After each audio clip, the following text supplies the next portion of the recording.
Okay, so Ma'alea Adumim, economic settlement. You can see how normal everything is. It's green, normal kinds of buildings. These are a little more modest. These are more for working class people. You have some fancier parts like down there for more middle class people. But the point is that this is a city.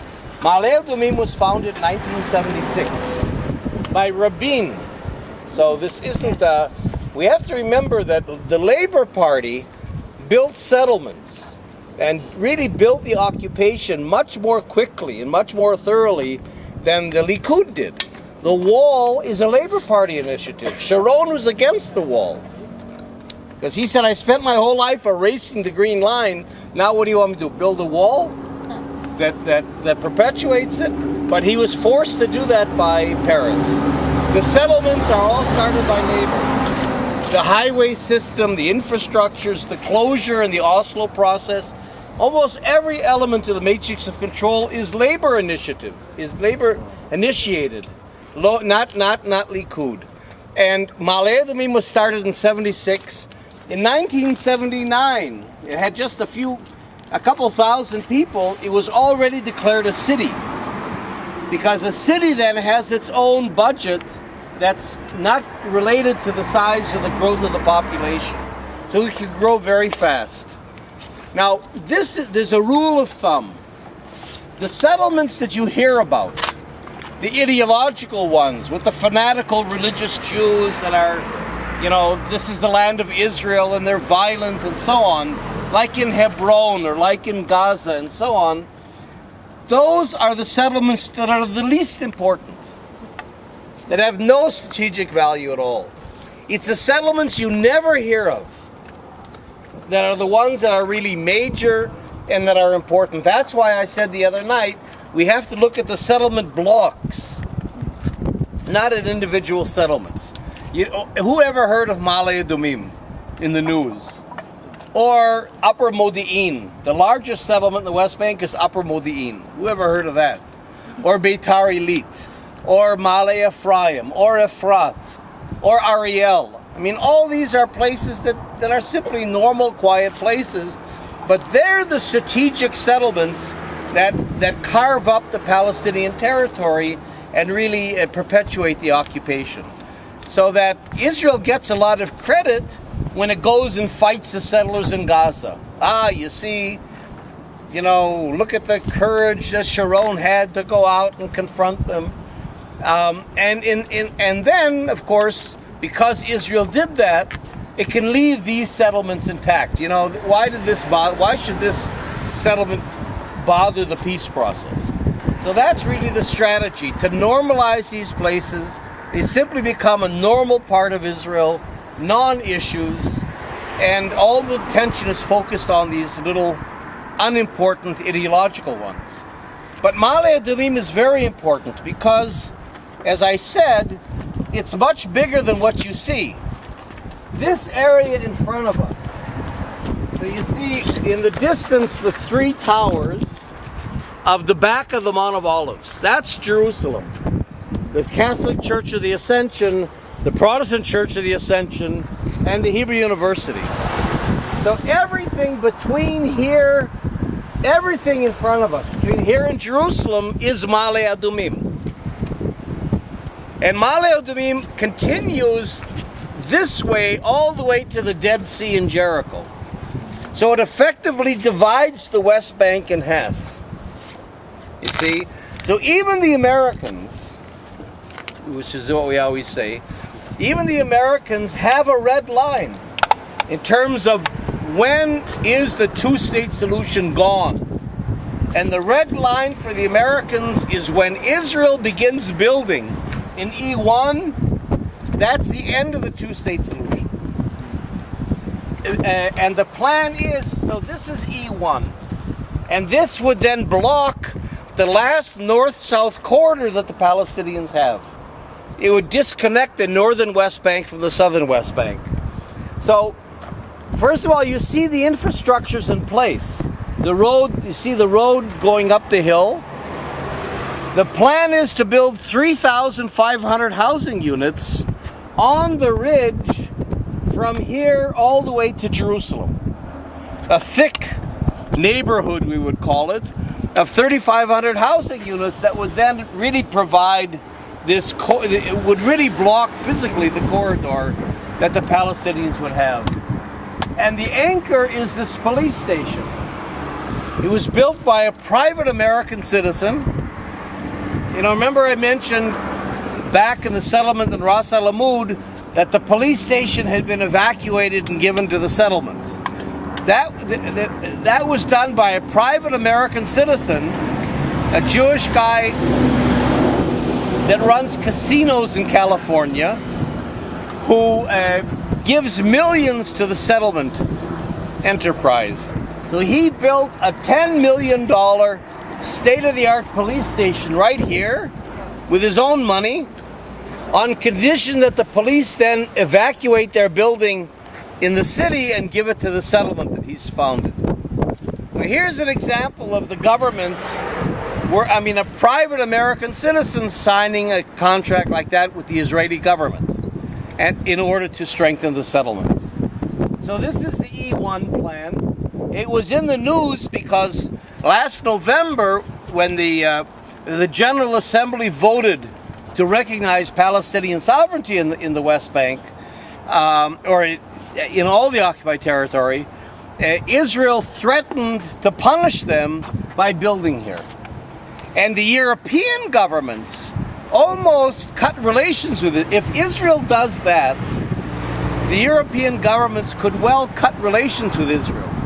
And certainly the American government would be put in a very difficult position because they've declared that that would be the end of the two-state solution. I mean, Kerry, everything else would just go by the way. The problem is, of course, that even if the two-state solution is seen as ended, it doesn't mean that we're moving to a one-state solution. I think the Americans, the Europeans, Israel, from their point of view, the alternative to this two-state solution is the status quo. Leave it here, and don't have a solution. Basically, I think they would declare there is no solution to this conflict, because governments manage conflicts, they don't resolve conflicts. That's a misunderstanding we have. We expect governments to resolve conflicts, they don't do that. And so for the international community in Israel, it's fine to keep this like it is if the two-state solution is impossible. They're not going to shift to a one-state solution unless Israelis and Palestinians mobilize civil society towards that end. The trouble is that the Palestinians haven't themselves really moved towards the one-state solution. So in a way, we're kind of stuck in the middle right now, where we all know the two-state solution is gone, but we don't have an alternative right now to advocate for. All right, so that's E1. Now, here's an Israeli highway, the highway we came down. You see, and if we would have continued down towards the right, we would have gone to Jericho. But you see, next to the highway, you see to the left of it is a smaller road. That's going to be a separate Palestinian road. You see, Israel's in the process of either building separate roads for Palestinians, or like at Salim and Arabia's house, one road with a wall down the middle to separate Israeli and Palestinian traffic. We call this apartheid highways. Even in South Africa, you didn't have the separation of black and white drivers. So that this road here, you can see the white line is already halfway down the road, then that would provide for local Palestinian transportation, and this highway would then be closed to Palestinian traffic. What's the rationale of that, if there is any? The rationale is that over there, this is the back, way back there. This is the back of El Azariah. We were, when we stood by the wall, we stood on the other end of it. El Azariah here and Abu Dis are Area B. So the rationale is to push the Palestinians into areas A and B on the West Bank and into little islands in East Jerusalem. So that's the rationale. In other words, Area C, where we are under full Israeli control, is 60% of the West Bank. So the idea is to push the Palestinians out of C. Basically, it's been done. There are very few Palestinians left in Area C. Annex it to Israel with all the settlements. 96% of the Palestinians today are locked into areas A and B, and then we're home free. You see,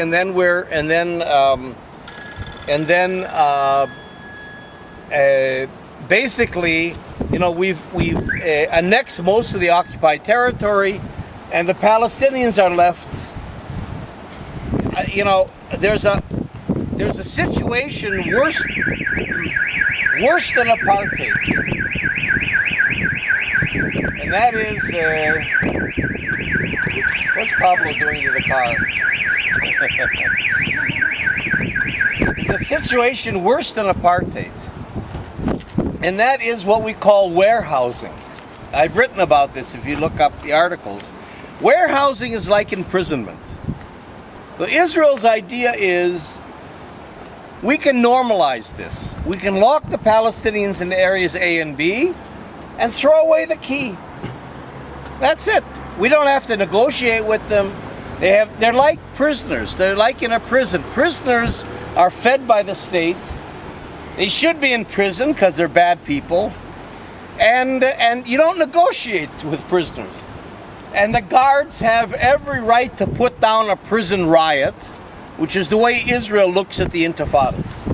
And the Palestinians are basically inmates to be fed by the international community. And that's it. That's Israel's conception of warehousing. And warehousing comes actually from the American prison system. You know, the Americans are 6% of the world's population and have 25% of the world's prisoners. And they're warehoused, basically. And that's what Israel wants to do to the Palestinians, is to warehouse them and to normalize that situation. And in fact, number 11 and I,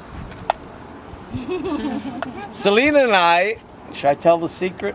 We were together in the Norwegian Foreign Ministry. And basically that's what they said. They said, we're committed to the two-state solution. Okay? So we asked the Middle East people in the foreign ministry, and Norway, right, is one of the liberal countries, human rights, and it's very critical of Israel. We said, well, what happens if you're convinced that the two-state solution is gone? And the answer we got was, there's nowhere else we can go. The only thing we would do is increase our humanitarian aid to the Palestinians. That's it. We can't go anywhere else because we're critical of Israel, but Israel is a friend of Norway. You know, we do business together. We're in NATO together, or at least Israel's kind of in the neighborhood of NATO. We encourage our businessmen, right, to do business with Israel. It's a friendly country. We're not going to do anything to harm Israel. So here's Norway, one of the most liberal countries. I don't think it's only Norway, obviously, that says if the two-state solution is gone, then we simply manage what's left. And what he was saying between the lines was, we in Norway, but replace it with any other country, we could live with apartheid and warehousing as long as it's quiet. I think that's the deal. That's the management part. If Israel can deliver from the point of view of pacifying the Palestinians, if Israel can promise the EU and Norway and the States and everybody that there won't be another intifada, that the Palestinian issue won't disrupt things, that they can quietize it, oh, it's okay. It's okay, because there's a million other flashpoints to go to. And that's really the danger, I think. So that even though the facts on the ground tell us that the two-state solution is gone, it doesn't mean that everybody's going to start shifting to the one-state solution. You have to start a whole new campaign and struggle now for a one-state solution, and we're far from doing that. The Palestinians themselves are far from doing that. And, you know, would it be a binational state? Would it be a one person, one vote kind of a democratic state? All these issues remain unresolved. So what's really dangerous now, and I'm trying to gently urge our Palestinian partners, kind of push a little bit, even though I have to be very careful, is to say you can't be in a political struggle like we are without an end game to advocate for. I mean, if Obama would invite me and Salim into the Oval Office next week and say to us, you know, you guys, I've been watching your YouTubes, you know, I've been covering Linda's blogs, I see you're right, okay, what do you want? We have no, whether it's me as an activist or Salim as a Palestinian, we have no answer to that. We don't really want a two-state solution anymore because that's irrelevant. But we don't have an alternative that an end game that we're selling, and that's a very weak position to be in. And that's, we can talk about that more, but that's part of the advocacy issues that we have. One more thing, and then we'll head back. That's water. Remember that I said the settlers use 5 times more water per capita than Palestinians. We saw the fountains, we see the landscaping, the water. Look down here. There's an artificial, I don't know, it's not a lake by Minnesota standards. It's kind of a pond down here. And they're building a concert park. So you see all the grass that's going in. You know how much grass, I mean, again, look out here to the right and you see the desert. You see what the environment really is. Now look, you know how much water just the grass takes? And it hasn't rained now for 3-4 months, 5 months. And, all right, let's say this was a swimming pool. It's a hot day and you can jump in, okay. But it's not. It's not for swimming. It's simply decoration. It's simply there as a nice backdrop to concerts. Because it's nice when you're sitting on the lawn listening to a concert to have water rippling in the background. So all this water, this waste of water, this ostentatious waste, is all simply for decoration, not even for a practical use. And then you have in Ma'alea Adumim 4 Olympic-sized swimming pools. We're going to pass one on the way. That's always my bottom line. You know, I get people tired and hot and like you're feeling now. I'm not going to make you get off the bus again. Sometimes I make them get off the bus and they look at this swimming pool with everybody swimming and the water's, you know, and you're torn between hating the occupation and wanting to jump in, you know? So we'll see it on the way. Okay? So let's head back. I hope you brought your bathing suit.